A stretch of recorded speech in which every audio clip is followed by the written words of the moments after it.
Ah, we're live. God bless you, everybody. This is Pastor Scott Lively of First Century Bible Church and my wife, Ann. And here we are in a hotel room in Texarkana, Arkansas, on our way back from our vacation with our son and his wife and our four lovely granddaughters that they have provided us. Uh, and we, of course, live right on the property with them in Memphis. So wonderful, wonderful experience. They have gone on. We stayed here an extra day so we could do this Bible study. We didn't want to miss 2 Sundays in a row. And so we stayed on for an extra day. And we're glad to be able to connect with you again. We apologize to those who tried to find us last week. I did put out the notice, but anyway, here we are. And let's get this started right with prayer. Father in heaven, in the name of Jesus, we come to you asking for your guidance and wisdom as we read your word and seek to understand what you would have us to know about it. We pray for everybody that's watching now or watches later. We just, Lord, help us to be better Christians than we were yesterday and to be better Christians tomorrow than we are today. And we put all of our needs and concerns into your hands in Jesus' name. Amen. Amen. All right, so here we are. And we have been, we are almost at the end of the book of Samuel, the first Samuel. And of course, we started all the way back in Judges and Joshua. On this theme. Oh, there's Black Hills Bob has joined us. Hey, God bless you, Bob. We started out on this theme. I wanted to take on this section of the history of the Israelites because of the parallels with America. The Israelite Republic was a 400-year period. Whether or not it's exactly that number, it's always presented as 400 years. That's a very important biblical number symbolically. And of course, the American Republic, 400 years from November 1620 to November 2020, exactly 400 years. And we're in a new transitional stage, just like happened at the end of the Israelite Republic, when at the tail end, the house of Israel, sort of governing from Shiloh, failed. The people had fallen so far away from God that they treated his ark, the Ark of the Covenant, like a magic trick, like it had some special talisman to try to defeat the Philistines, and of course it was stolen from them. And God shifted the authority over the 12-tribe nation to the house of Judah, and of course the first authentic Judean king is King David. So today's show is titled King David Rising, and of course we're in a transitional phase in our nation. It has some parallels. That was my article today. If you want to read that, check your email, and it'll be at scottlively.net also. But last week we read through most of chapter 28, the week before last, and we had to stop. We ran out of time somewhere toward the end. We're just going to pick up where we left.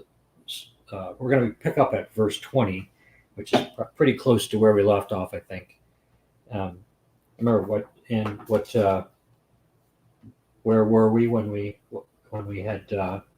left off? What was this scenario that we were coming from? The prophecy of the spirit of Samuel, putative spirit of Samuel, who has just told Saul that he is not only going to, that Israel is not only going to be defeated by the Philistines, but Saul himself and his sons are going to die on the following day and join him in the afterlife. Yes. Although we assume not in the same place. Yes. Well, although considering the strong likelihood that this is not at all Samuel's spirit, this is a demon, posing as Samuel, they probably are ending up in the same place. But Mary Locke has joined us also. Hi, Mary. God bless you. Saul has really been an example of what not to do. He's a cautionary tale all by himself. From the beginning of his, he was anointed to be the first king of the Israelite monarchy, fails miserably very early on. The anointing is removed from him and given to David when he's just a lad. And everything we've been reading this past dozen chapters or so is all about Saul refusing to relinquish the throne to God's anointed one, instead trying to destroy him, trying to kill him, chasing him all over the Holy Land. And then finally at the end, Saul decides to go and visit a medium, right? He goes to the witches instead of to God, and it's really the last straw. At this point, he gets the witch of Endor to bring up. This is because God has stopped speaking to him. Right. Well, he's no longer has. I mean, he could have repented. I mean, he could have sincerely repented, but I don't think he even knows what. That's not on the. That's not on his menu. No, not on this list.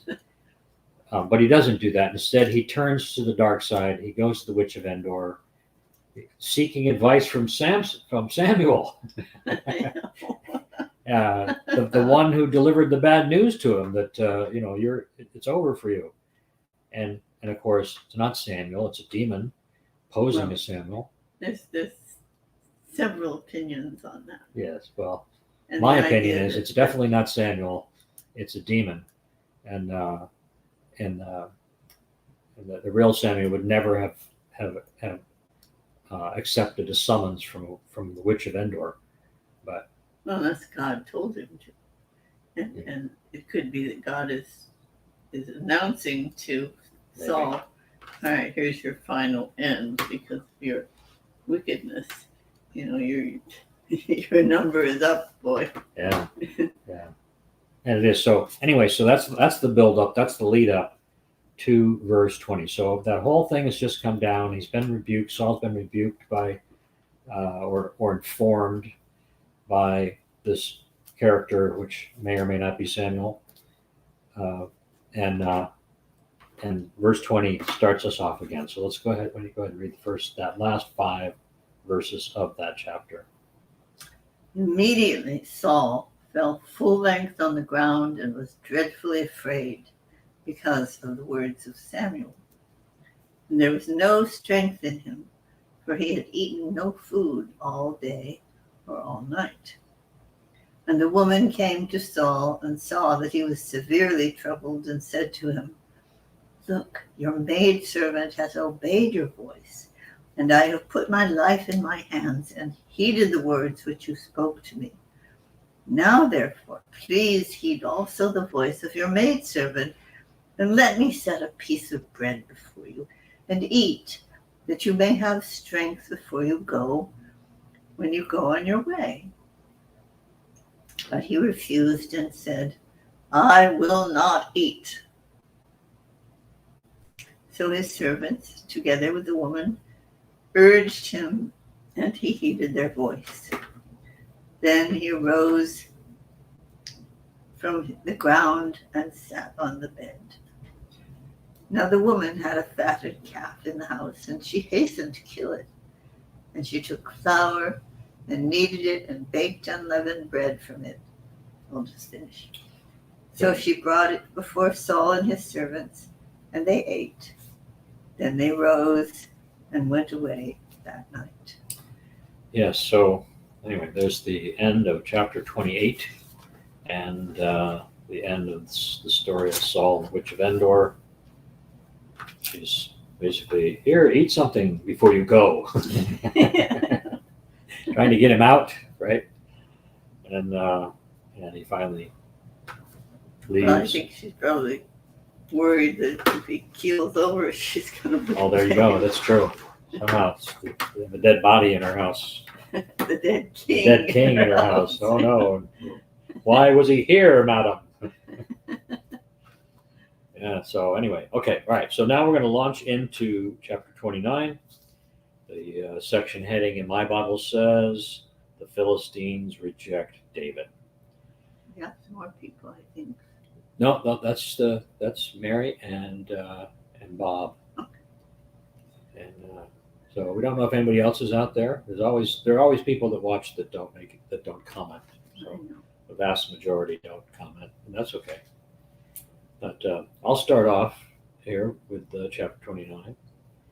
Then the Philistines gathered together all their armies at Aphek, and the Israelites encamped by a fountain which is in Jezreel. And the lords of the Philistines passed in review by hundreds and by thousands. But David and his men passed in review at the rear with Achish. Then the princes of the Philistines said, "What are these Hebrews doing here?" And Achish said to the princes of the Philistines, "Is this not David, the servant of Saul, king of Israel, who has been with me these days or years? And to this day I have found no fault in him since he defected to me." But the princes of the Philistines were angry with him. So the princes of the Philistines said to him, "Make this fellow return, that he may go back to the place which you have appointed to him, and do not let him go down with us to battle, lest in the battle he become our adversary. For with what could he reconcile himself with his master, if not with the heads of these men?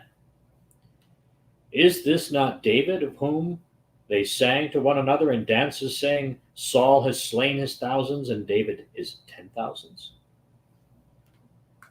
Then Achish called David and said to him, "Surely as the Lord lives, you have been upright, and your going out and your coming in with me in the army is good in my sight.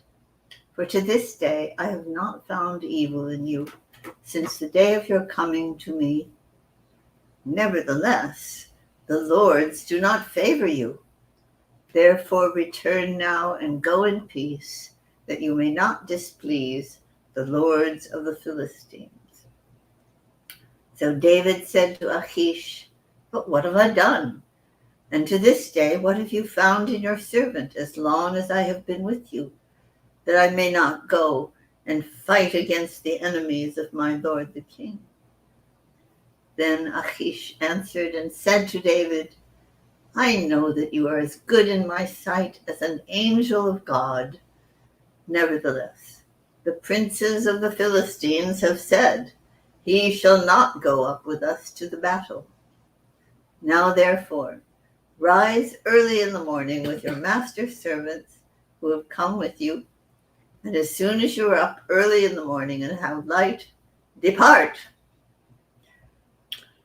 Well, no, just do the last one. So that's the last of the section. At least that's in my Bible. My section. Oh, I see. 11. So David that's and his one men chapter. rose early to depart in the morning to return to the land of the Philistines. And the Philistines went up to Jezreel. So there we are. Of course, that's the valley of Jezreel. That's fairly northern area. It's like Mount Carmel is to the west of it, slightly to the south. I mean, it's fairly distant territory. It's not in Judah, and I mean, consider the size of this army that they are parading here by hundreds and by thousands. The lords of the Philistines. I mean, just get a picture of what that must have been like. I know. You know, a massive Philistine army equipped with Greek weaponry, right? Because they had the most advanced weaponry. And iron chariots. And they have the most advanced weaponry in the world, probably at that point, or at least in the Middle East. And there are an enormous number of them. And why do people even go to the Valley of Jezreel? Because it's a gigantic plain. It's a beautiful staging area for a military campaign. And I think that's, of course, why, in the end, at the Battle of Armageddon, that's where that takes place. And that's really probably the only place in Israel where a massive number of people of that size, I don't know how many the Philistines had, but the Armageddon numbers, that's probably the only place in the land, the Holy Land, where they could all fit in a sort of in terrain that was amenable to organizing, staging Especially war. with chariots. You can't fight in the Yeah, hills yeah. with chariots. So anyway, oh, David Skinner's joined us. Hi, David. God bless you, brother. Nice to have you with us. So we're making our way through here and dealing with this. I mean, the Philistine lords are actually pretty smart in doing this. They had no reason to trust David at all. Achish is vouching for him, but that doesn't mean anything. These guys are the risk of David turning on them and attacking from behind or something. That could be a major blow to the Philistines. So they wisely, from a worldly sense, just say, no, you can't let that guy on the battlefield with us. Mm-hmm. So, and Achish, of course, has to basically submit to the will of because these are the warlords. We're talking the lords of the Philistines. These are enormously powerful men with hundreds and thousands of soldiers under their command. This seems to be a very loosely organized government with a kind of a figurehead king and some very powerful nobles that he kind of has to tread lightly with. Well, that's really common throughout the history, that these sort of clusters of warlord bands of these little kingdoms that are all united under a sort of an overarching authority that has basically, when all the littler strong men fight it out until one of them dominates, and then he becomes sort of like the king of the kings. Right. That's probably why people were hesitant to usurp, because of and alliances, right? The alliances would be essential in maintaining quite a challenging political environment. Also, probably the reason for the continuous drive to try to set up a divine right type monarchy where your sovereignty was guaranteed by some sort of ideology, and you didn't have to worry so much about people trying to kick you off. Well, and also the phenomenon of sort of perpetual war that you see when you have a nation that's with these enormous armies of experienced fighting men. What do you do when there's peace? Right? They're going to get into trouble. They're going to engage in revolt. They're going to fight amongst each other, etc. Once you become a military power, you pretty much have to keep your guys busy. So, of course, it didn't work so well for the Louis. Yeah, well, there's where sort of mercenary armies eat up the entire substance of France, keeping their Louis the Louis the 14th was the worst one, but the rest of them had to suffer because of the excesses. Well, the travails of leadership. So anyway, so that's the scenario. Keeping your power 101. Yes, and keeping your army busy so that they don't turn on you. So okay, so that's the end of chapter 29. Anything else out of there that you have? Yeah, I see this as a really important move by God. It's sort of a 1-2 punch. The number 2 of the punch will come in the next chapter.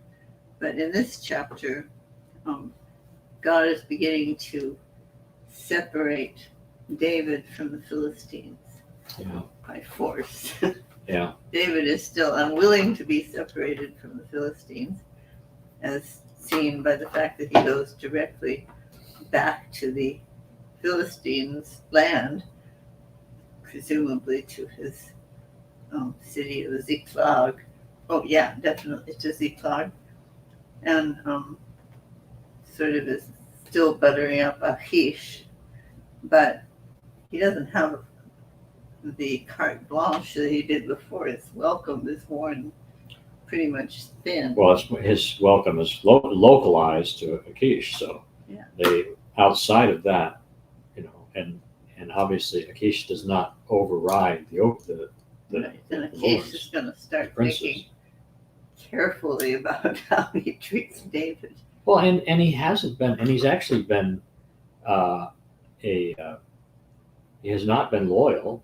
David hasn't. He's been engaging in his own battles. He's just been pretending. Luckily, Achish doesn't. Right, Achish doesn't know that, and you kind of feel sorry for the guy. He's showing this sort of nobility, and he's standing up for him in front of all these right. He's risking his life. Warlords. And David's just kind of go, that's me. That's me. I'm trustworthy. David's a dirty rat.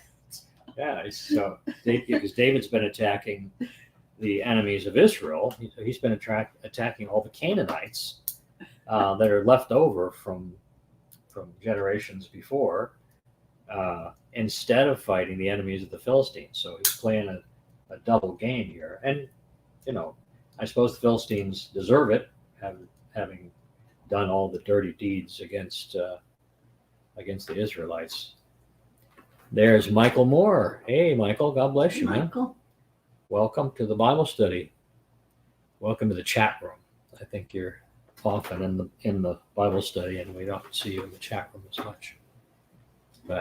And David Skinner has a comment to add. Hi, David. David had got himself into a hole from which he could not escape, and this is another example of God's providence in saving him from his own folly.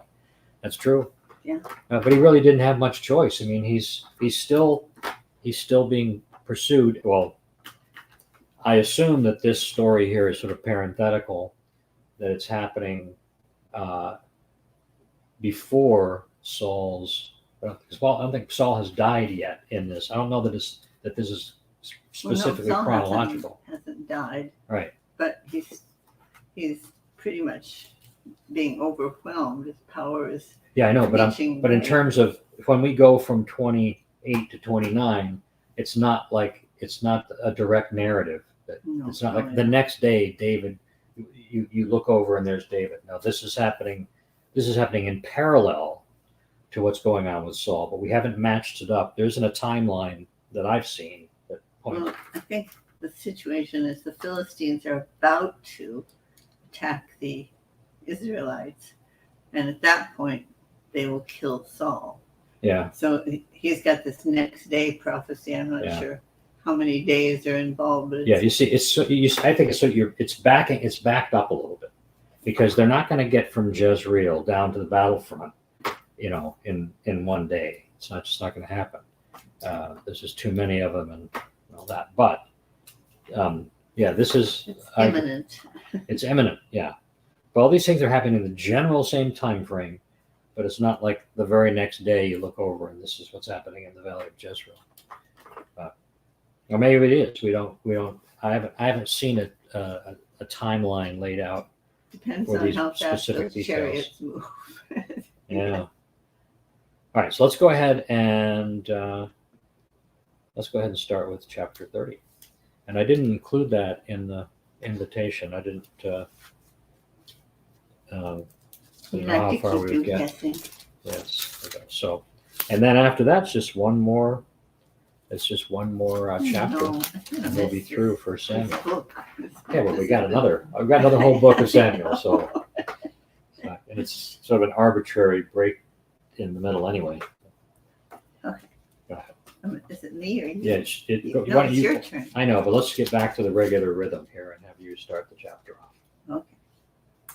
Now it happened when David and his men came to Ziklag on the third day that the Amalekites had invaded the south and Ziklag, attacking attacked Ziklag and burned it with fire, and had taken captive the women and those who were there, from small to great. They did not kill anyone, but carried them away and went their way. So David and his men came to the city, and there it was, burned with fire, and their wives, their sons, and their daughters had been taken captive. Then David and the people who were with him lifted up their voices and wept until they had no more power to weep. And David's two wives, Ahinoam, the Jezreelitess, and Abigail, the widow of Nabal the Carmelite, had been taken captive.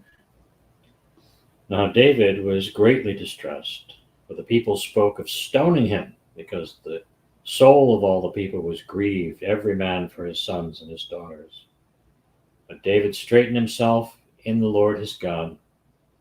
Then David said to Abiathar the priest, Abiathar, Ahimelech.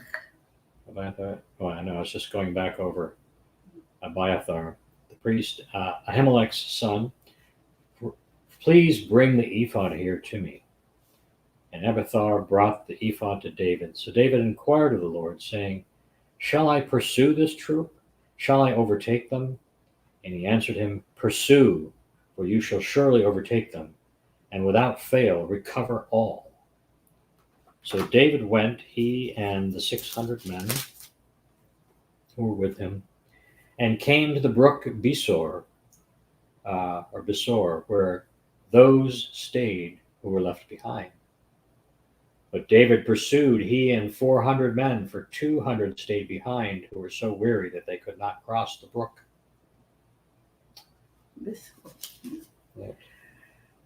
Yep. Well, I see this as the second half of the 1-2 move of God getting David out of the Philistines' clutches. Yeah, well, he's needed, right? He's obviously very emotionally distraught by this. This is a blow to him. Here's your wife over here. Where were you? Where were you when I needed you? You know, sort of. And of course, everyone forgets that if he had stuck around, Saul would have found someone to kill him. So he really didn't have much of a choice. But to come back to this, just the guilt that you feel, even if you weren't able to have done it, you know, the guilt you would feel about not being there to take care of your wife, and during a moment of crisis like that. Wives. Yes, right. Well, I was sort of applying it to a personal context. But, we are joined by Dennis from Kenya. Hello, I really wanted to hear from you today. God bless you as you're doing according to his will. Be blessed. So God bless you, Dennis. Welcome. And Richard Weller. Hello from Canby, Oregon. God bless you, Richard. You know, this is a very interesting collection of people in the chat room today. We have people from several different chapters of our past, right? Who don't know each other at all, who all happen to be in the chat room at the same time. Countries. From different countries, states, yeah. Right. Different sides. Kenya and England represented here at least. And yeah, it's very, very cool. Yeah. Anyway, this is a terrible chapter. Well, and God has burned his place of refuge, so he can't go back there anymore. Yeah. So, here he is being completely separated from the Philistines, who don't want him now and haven't got any other place for him to live. And the city that he had is not only not available for him to live, but has been burned to the ground. So doesn't look good for his relationships with the Philistines. Yeah. And I think, he might have gotten the message from the Lord that it doesn't please the Lord for him to be associated with the Philistines anymore. Yeah. It's not serving his purposes, and it's not serving. Yeah, the people are ready to stone him. Right? Exactly. That's the toughest I part. know, that's not You're ready good. to stone him. When you only have 600 people that support you, and they're all willing to stone you. Hmm. Well, I don't know that that's the army. I think that's the people of the city. I don't think that's not his own troops. I don't know. They're the ones that have lost all their wives and kids, so you never Yeah, know. there's a lot of grief among Yeah. those. Yeah, but anyway, let's go on and let's read the next batch of these verses. Where And did this we- is an interesting division. His men have never been um, divided because of necessity before. They've been divided for other purposes, but now he can't take 200 of them with him. So it's sort of a Gideon-like um, decimation of his troops. So, and once again, the very biblically significant 400, number 400. Yeah. That's really one of the. It's the number of ultimate testing. Really, 400. Testing to the point of being stressed to the limit. and the Amalekites are, not pushovers. They have a huge army, and Yeah. they came on a serious mission, and they obviously have accomplished a lot of their goals, Well, and pushed all the way into Philistine territory. who knows how much of the Amalekite savagery is motivated by David's pillaging and rampaging while under the protection of Achish in Philistine territory, because he's been raiding towns, and the Amalekites are likely. Well, I don't know. I don't know enough to be able to identify them, but I would think that may be what's triggered. It could also be that they are opportunists, right? These are once again these are nations of warriors, and when you see an opportunity, right? This gigantic war going on between Israel and the Philistines. The Amalekites are off to the side, saying, "Hey, look! While they're fighting each other, let's step in and get some land, right? Let's let's do some plundering and raping and pillaging and have some fun." And then that's the way they function. So you not only have to keep your nation strong, you have to make sure that you leave enough of a garrison behind when you go off to war that people like the Amalekites aren't going to be able to just walk in and steal everything you have and kill everybody you love. But in this case, they did. Philistines haven't figured that out. Yes. All right. Then they found an Egyptian in the field and brought him to David. And they gave him bread and he ate, and they let him drink water. And they gave him a cake of figs and 2 clusters of raisins.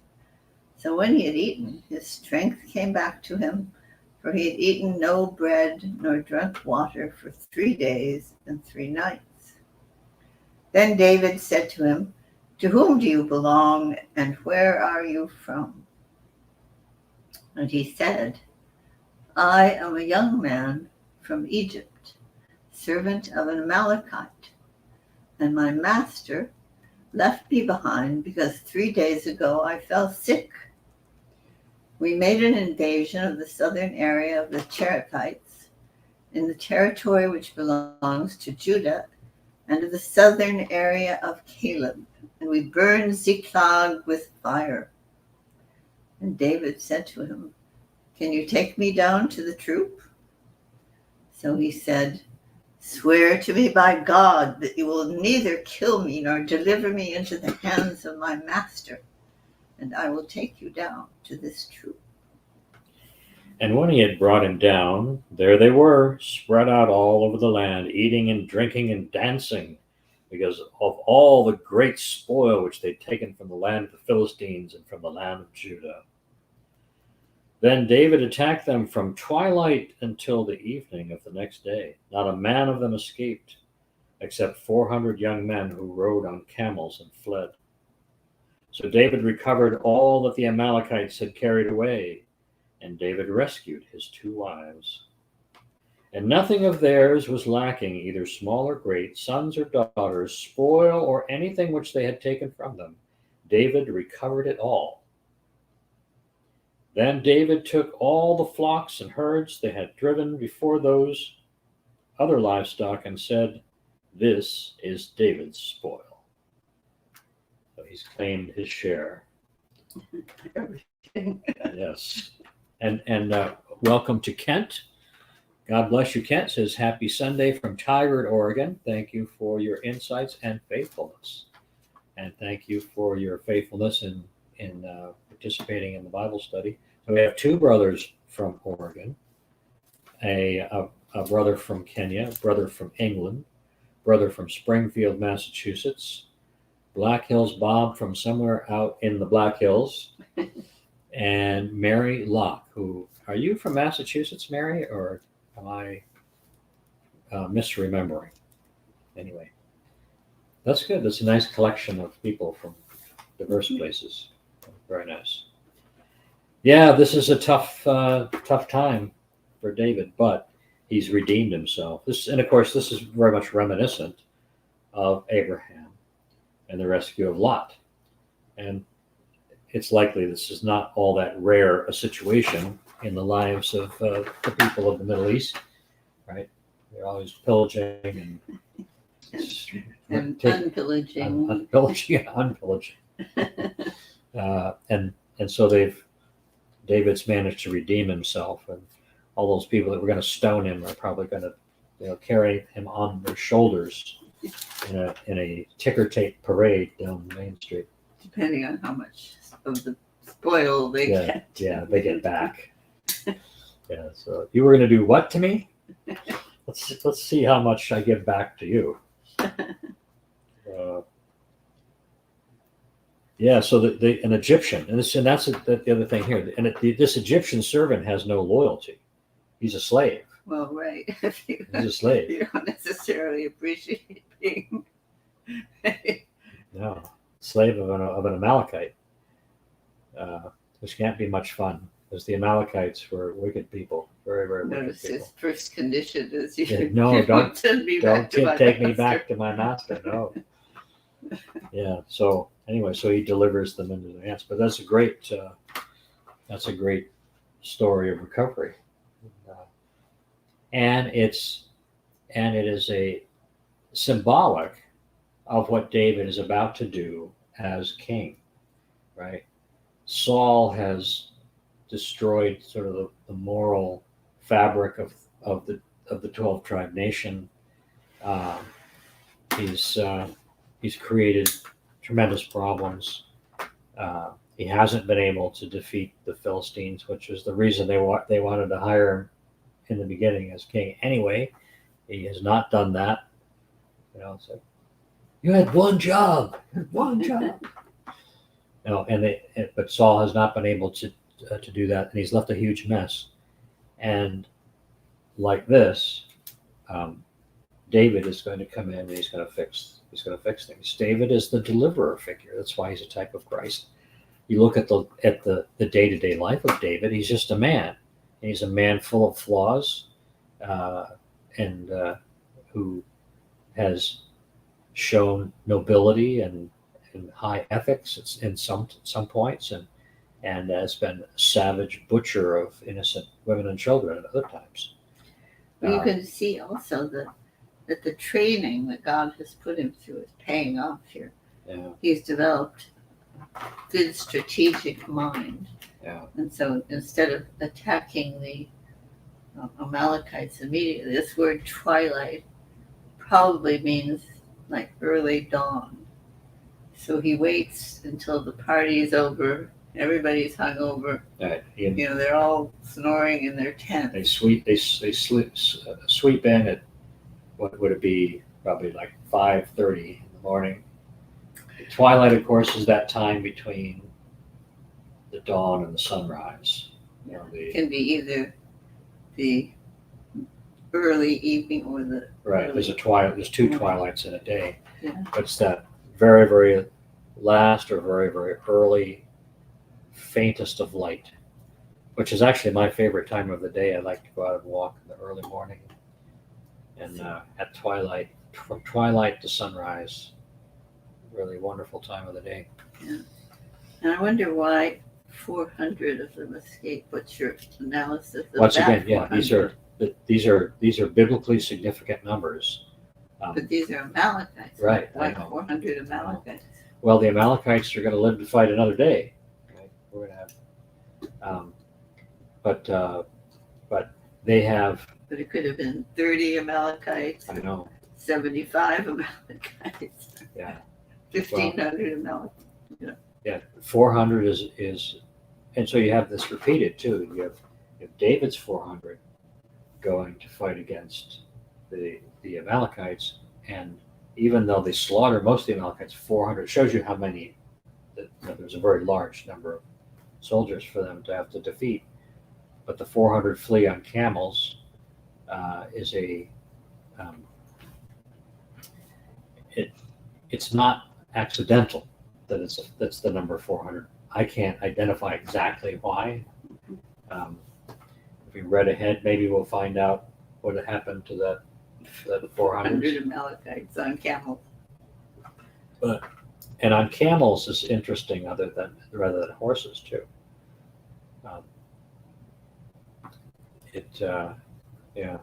It's because the camels are, of course, better suited to the desert than Long-term horses. travel, they hold up a lot better than because horses. they're pretty far north. Ziklag. Let me see if I can find that in my map here. I forget. Well, I think whether they're on desert terrain or not, camels are going to go much farther without needing food or water than the horses. That may be the. Horses are very high maintenance, and you got to do a lot of work on their hooves, and they need tons of water. They need a lot of food. They just don't hold up well in long distance flight travel.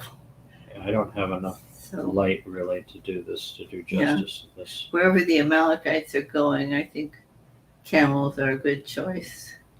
Yeah, that suggests that it's down the very southern part of Israel. I just can't remember where that was. Anyway. Well, they probably don't even know where they're going, but they figure, okay, let's get some camels and get out of here. So wherever we go, we don't have to stop. Indeed. So, okay. So let's see. Let's pick up and read on.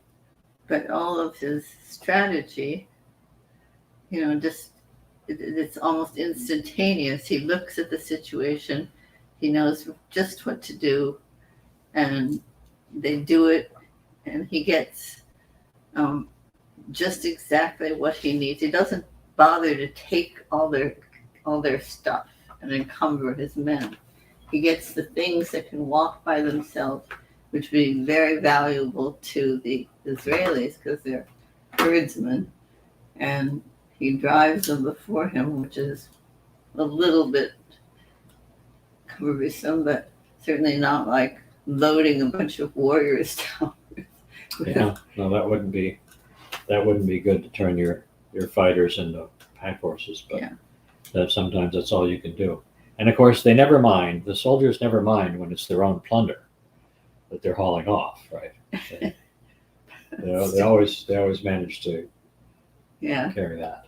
And they want to get back there fast and settle their lives someplace. Yeah, deal with sort of rebuild after the pillaging. So okay, let's pick up on. You're starting with verse 21. Okay. Now David came to the 200 men who had been so weary that they could not follow David, whom they also made to stay at the brook Besor. So they went out to meet David and to meet all the people who were with him. And when David came near the people, he greeted them. And then all the wicked and worthless men of those who went with David answered and said, because they did not go with us, we will not give them any of the spoil that we have recovered, except for every man's wife and children, that they may lead them away and depart. Ooh, harsh. Very harsh. But David said, my brethren, you shall not do so with what the Lord has given us, who has preserved us and delivered into our hand the troop that came against us. For who will heed you in this matter?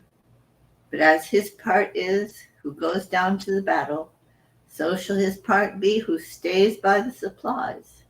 They shall share alike. So it was from that day forward, he made it a statute and an ordinance for Israel to this day. Mm. Now, when David came to Ziklag, the lighting is not so good in here, he sent some of the spoil to the elders of Judah, to his friends, saying, here is a present for you from the spoil of the enemies of the Lord.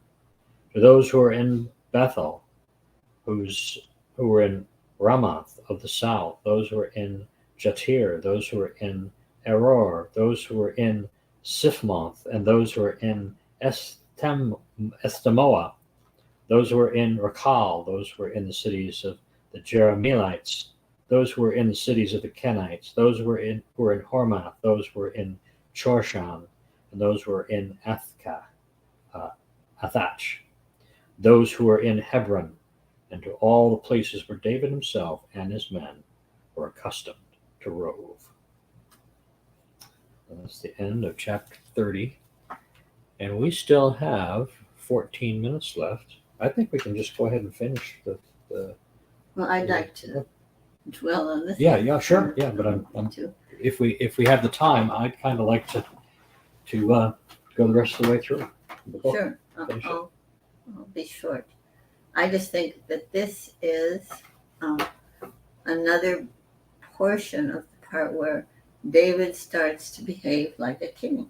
Yeah. He's now shown his military prowess. We knew that he was good at fighting, but we didn't know what his strategic skills necessarily were. And now he's showing himself as a lawmaker, as a protector of the and a just king. And a just king. And he's handed down his first law, which stuck. Yeah. And it's interesting that this was also a law made in Joshua's time by Moses, which apparently has fallen into loss of use, and also nobody remembers it. But it is a tradition in Israel that the people who stay with the supplies get equal share in the spoils.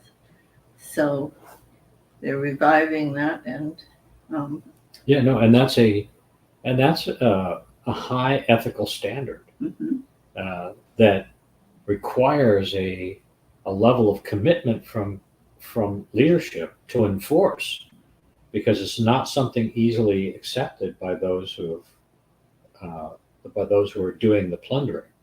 Yeah. Right? This is a hard thing. So you basically have to enforce a policy like that. You can't just say it, because not everyone is going to obey it. And so it's the introduction of a judicial system that we haven't seen yet. So, and it's one of the first things that he does. I really see this as the turning point, this whole thing, when he comes back to find that, his wives taken in his property in his home village, burnt. Yeah, that village burnt, and then taking upon the responsibilities of a deliverer, fulfilling the role of a deliverer, and then stepping into the role of the just king. I think that's really, it's the beginning of his actual monarchy in terms of his role. You get a glimpse of it at the beginning, but then he's very hesitant about his authority. He's completely deferential to King Saul. He's really in the beginning. He's sort of agreeing to everything Achish wants, including, sure, I'll fight the Jews with you. You know, it's a very fast transformation here. Yeah, and really, it's an overnight transformation. And it's all pressured by God. You know, he uses the hammer to get. Well, God's timing is always perfect, Mhm. and that's in this situation. David is finally coming into his own. He's had his ups and downs. He's had his moral weaknesses, and he's had his ethical challenges, but now he's reached this place where he can fulfill the role of a king, Mhm. and he's being shaped in chapter 30 and right before our eyes. And he's taking the bit, and I see God using the Philistine lords and the burning of Ziklag as two very heavy-handed incentives to progress forward in his own role. He's taking away all of his props, all of his crutches, and propelling him forward into the kingly role. And here he is distributing now. He's the warlord, handing out spoils. I'm a river unto my people. Exactly, to his friends to cultivate. If you ever watched Lawrence of Arabia, right? It's that great scene. In fact, Lawrence of Arabia is a great place to see that phenomenon Exactly. of the warlords all gathered together dealing with plunder. It's maybe the best depiction in all of film for what we're seeing here in text. David points out too that in chapter 27, David supposedly wiped out the Amalekites, but of course there are Amalekites all over the territory. Because remember, the Amalekites are a dominant people going all the way back to the time of Abraham, right? And God tells Abraham, "This is your land, but you can't have it until after you come out." Those pesky Amalekites. Right, till after you come back up out of their sojourn in Egypt, you can't have it yet because the iniquity of that's the Amorites. Well, they're cousins. They're cousins. But the Amalekites, you see the name Amalekites all the way through, and you see it in the future too. So they're dispersed all over the territory. It's not like they're all clustered in one place, and if you just wipe out this one city, you've got it. Do we have any more comments? That was David's comment. He says, I thought David had destroyed the Amalekites in chapter 27, and yet here they appear again. Haven't you ever played a video game? Right? So they just spawn. You can't get rid of the Amalekites. They don't die. They just respawn in another spot. Or is there something I don't understand here? Well, no, that's just that there are more Amalekites. Yeah, that's right. Here you thought you wiped out the Amalekites and turn around, and there they are again. Yeah. A whole other batch. But yeah, that's how it goes. Oh dear. And so got now 7 he's minutes shoring before up his yeah, his own warlords, to be his field commanders, advisors, counselors, the guys that run the kingdom of Israel when Saul is gone, because the handwriting is on the wall. Yeah, and these are men that are going to be with him for a long time to come. Mm-hmm. Several of these leaders we're going to be reading about in future chapters. But we're still not at the end of the transition from the republic to the monarchy. And King Saul really doesn't count because he's not a king in the sense that David is. He's not, and we don't see the fulfillment of the prophecy of Jacob over Judah until David rises. Right now, David is rising, but he hasn't yet risen to the monarchy. No, but at least he's seeing himself as king. He's behaving as king. He's learning, through fire and brimstone, the role of king. Yeah. And so next week we'll get into we'll finish up this 1 Samuel and move on to 2 Samuel. And we'll see the development of King David's monarchy. The authority has shifted from the house of Israel to the house of Judah. Shiloh has been relegated to a reproach. We just have the small detail of Saul being still alive. Yeah. And that's going to be a serious hurdle for David. He couldn't quite overcome that. Well, he couldn't accept the kingship while Saul was alive. So God is about to take care of that too. Yeah, it is. And David has just has you can see the sort of the picture of David the shepherd boy in the way that he responds to Saul. It's like, despite everything that's happened, despite knowing that he's anointed by God, that he's befriended by the son of the king, that he's the leader of an army of 600 tough guys, I mean, seriously mighty warriors. Despite all of that, you see this sort of the attitude of a shepherd boy that where towards Saul, where he's not going to challenge him. He defines him, still describes him as the Lord's anointed. He doesn't have any sense of the authority of the justification to remove him militarily or physically. But God's going to take care of all that, right?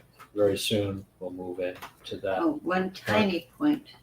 Dot says, hi, Scott and Ann. And David says, sounds like the present day Amalekites, the Southern Poverty Law Center. The Southern Poverty Law Center. The Amalekites are back. Yes, right. The Amalekites again. Yes. They recur. Yes. I just wanted to bring up a tiny point, and that is that another thing that God seems to be doing is purifying David's army, which these 600 men will probably be his closest divisions. So the Praetorian Guard, right? Yeah.